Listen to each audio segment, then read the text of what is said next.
Bonsoir.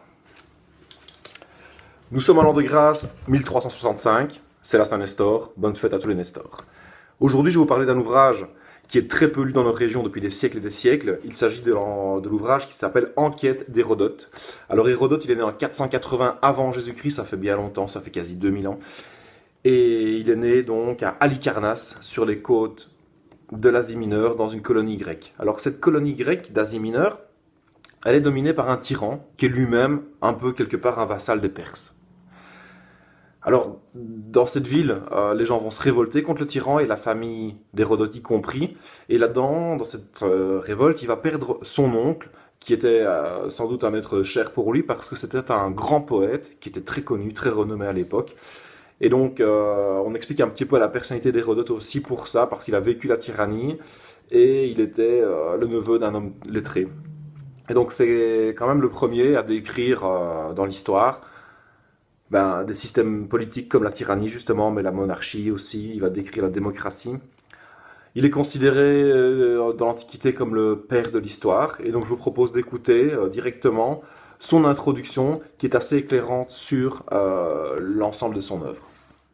Hérodote d'Halicarnasse présente ici les résultats de son enquête, afin que le temps n'abolisse pas le souvenir des actions des hommes et que les grands exploits accomplis, soit par les Grecs, soit par les barbares, ne tombent pas dans l'oubli. Il donne aussi la raison du conflit qui mit ces deux peuples aux prises. Belle introduction.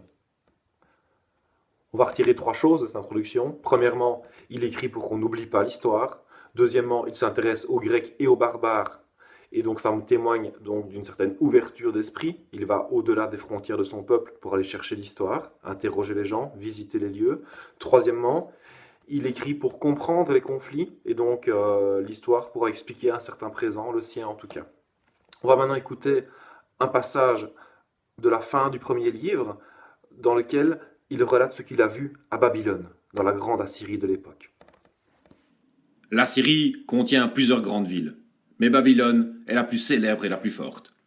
C'est là que les rois du pays faisaient leur résidence depuis la destruction de Ninive. Cette ville, située dans une grande plaine, est de forme carrée. Chacun de ses côtés a 26 stades de long, ce qui fait pour l'enceinte de la place 420 stades. Elle est si magnifique que nous n'en reconnaissons pas une qu'on puisse lui comparer. Un fossé large, profond et plein d'eau règne tout autour. Le mur extérieur sert de défense. L'intérieur n'est pas moins fort, mais il est plus étroit.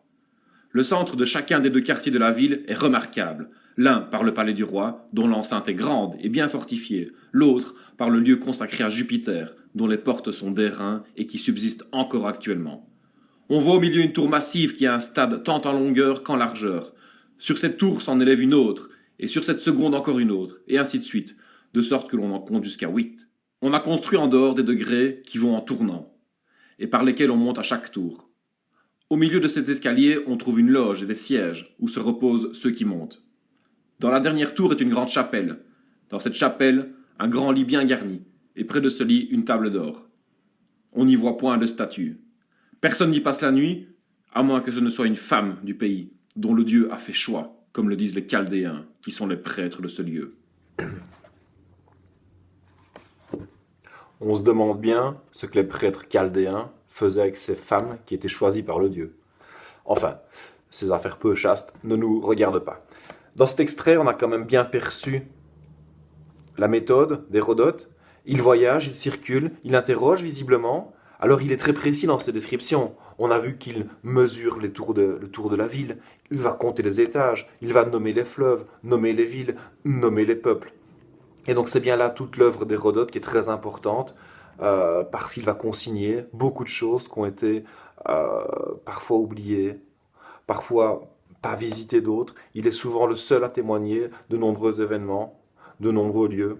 Et donc c'est pour ça que son œuvre est incomparable. Et donc je me réjouis que mes contemporains puissent également lire Hérodote à grande échelle.